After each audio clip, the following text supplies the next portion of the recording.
அவர்கிட்டையும் நல்லதை விரும்பும் முருகானந்தன். நான் ஒரு விஸ்வகர்மா ஆசாரி அப்படின்னு சொல்கிறதுல ரொம்ப பெருமையும் கர்வமும் உண்டு எனக்கு. உடனே எனக்கு ஜாதி பித்து பிடிச்சிச்சு, ஜாதி வெறி பிடிச்சிச்சுன்னு சொன்னீங்கன்னா சிரிப்பு தான் வரும் எனக்கு. ஏன்னா மற்ற சமுதாயங்கள் ஓகே, அதுக்கு தனிச்சிறப்பு இருக்குது. கண்டிப்பாக எல்லா ஒரு சமுதாயம் அமைப்புகளுக்கும் கூட்டத்துக்கும் ஒரு கூட்டத்துக்கும் இனக்கூட்டத்துக்கும் சிறப்பு உண்டு. ஆனால் இந்த ஆசாரிங்கிற கூட்டத்துக்கு எல்லா குழுவை விட ஒரு தனி சிறப்பு யுனிக்னஸ் என்னன்னு கேட்டால், இந்த உலகை படைத்தவர்கள் ஆசாரிகள். அதற்கான சாட்சி தான் இப்போது ஏகாம்பரநாதர் கோயிலில் நம்ம இன்றைக்கு அங்கே முன்னாடி கர்த்தூன்கள் எல்லாம் பார்த்திங்கன்னா பழங்காலத்தில் பல்வேறு கோயில்களில் இல்லை, இந்த கோயில் ஏகாம்பரநாதர் கோயிலே பயன்படுத்தப்பட்ட கர்த்தூன்கள் அது வெளிப்பிரகாரத்தை நிறுவப்பட்டிருக்கின்றது. ஆலயத்துக்குள்ளே நீங்கள் நுழையிறப்போ அந்த திருக்குளத்துக்கு பக்கத்தில் பார்க்கலாம். அந்த கர்த்தூனுடைய அமைப்புகளை பாருங்கள். ஆசாரிகள் அவர்கள் உருவாக்குவதில் எவ்வளவு சிறப்பு பெற்றவர்கள், எவ்வளவு நுட்பமான உணர்வு கொண்டவர்கள் அப்படிங்கிறது தான் இந்த கர்த்தூன்கள் அதை எவ்வளவு தூரம். இப்போ இந்த காலத்தில் நீங்கள் இப்படியான ஒரு கர்த்தூனை இந்த ஒரு கர்த்தூனை உருவாக்குறதுக்கே ஒரு 5 வருஷம் ஆகிடும், 2 வருஷம் ஆகிடும்.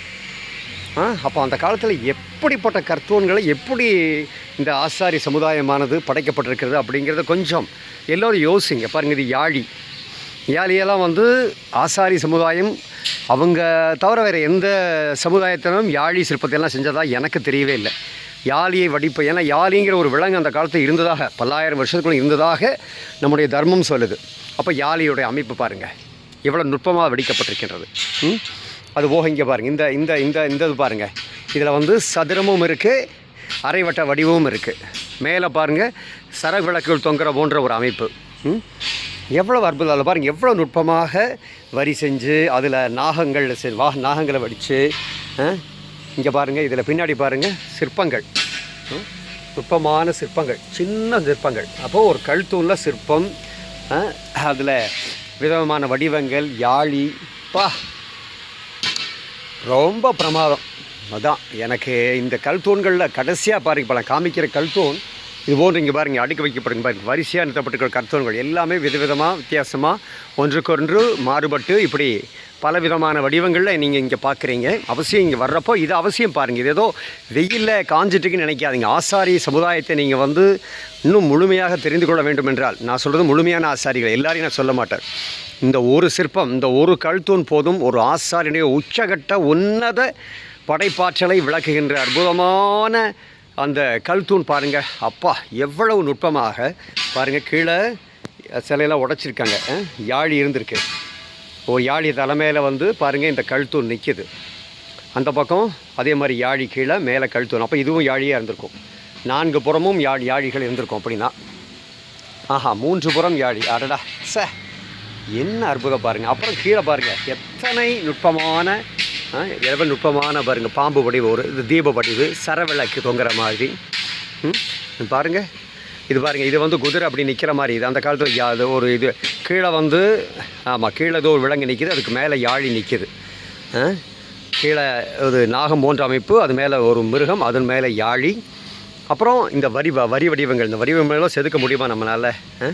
அதில் பாருங்கள் இந்த இந்த இந்த மணி அமைப்பு, இந்த மணி அமைப்பு, அதுக்குள்ளே அந்த ஹோல்ஸு, அந்த ஓட்டைகளை போட்டு அந்த மணி அமைப்பை மிக நுட்பமாக வடிவத்திருக்கிறார்கள். இங்கே பாருங்கள், அடடடா பாருங்கள், இது பிரதான கல்தூண். இது சின்னதாக குறைவான தடிமனில் உருவாக்கப்பட்ட செதுக்கப்பட்ட கல்தூண். ஐயோ, நினச்ச கற்பனையை என்னால் பண்ணவே முடியல. ஏன்னா இது வடிக்கிறப்போ இது உடஞ்சி போயிடும். அப்போது இந்த கல்தூணையும் வடித்து இதையும் வடித்து அதுக்கு மேலே பாருங்கள் திருப்பி அது மேலே ஒரு யாழியை போட்டு, இப்போ இந்த வரிவாக இருக்குன்னு சொன்னேன் இல்லையா, அதுக்கு மேலே பாருங்கள் அமைப்பு பாருங்கள். அடடடடா, ஐயோ உன்னதம் ஐயா பாருங்கள். அடேங்க அப்பா, ஐயோ அது அந்த அந்த அந்த கல்தூணை இப்படியெல்லாம் ஒரு அதீத கற்பனை, இது உச்சகட்ட கற்பனை.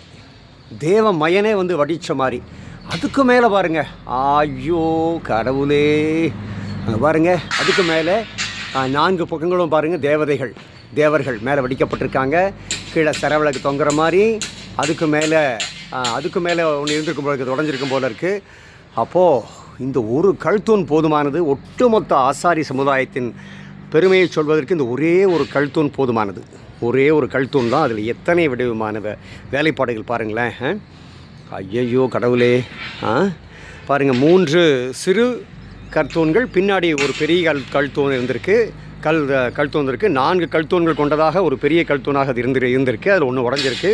அதுக்கு கீழே வந்து யாழி 3 பக்கம் யாழி இருந்திருக்கு. அந்த யாழிக்கு மேலே வந்து இந்த 3 கற்தூண்களும் நின்றுருக்கு. அது மேலெல்லாம் வரி வடிவத்தை வந்து செதுக்கியிருக்காங்க. அப்போது அதுக்கு மேலே கொண்டு போகிறப்போ அது வந்து அந்த பிரதான கல்தூணோடு வந்து அது இணைக்கப்பட்டிருக்கு. அந்த இணைக்கப்பட்ட இடத்துல வந்து மணி போன்ற அமைப்பில் ஒரு சரம் போன்ற மணிச்சரம் போன்ற அமைப்பு வந்து செதுக்கப்பட்டிருக்கு. அந்த வரி வடிவம் கல்தூண்கள் மேலே போய் முடிகிற இடத்துல பாருங்கள் எவ்வளோ அற்புதமான அலங்கார வேலைப்பாடுகள் அந்த இடத்துல தொங்குற மாதிரி. அதுக்கு உள்ளார ஐயோ இதுதான் எனக்கு உச்சக்கட்டங்க. இங்கே பாருங்கள், ஐயோ தெய்வமே, இங்கே பாருங்கள். இப்போது இந்த இடத்துல ஒரு வரி வடிவ கல்தூண் இருக்குது. இங்கே ஒரு கல்தூண் இருந்திருக்கு. இங்கே ஒரு கல்தூண் இருந்திருக்கு. இங்கே ஒன்று உடஞ்சிருக்கு. 3 கல்தூண் உடஞ்சிருக்கு.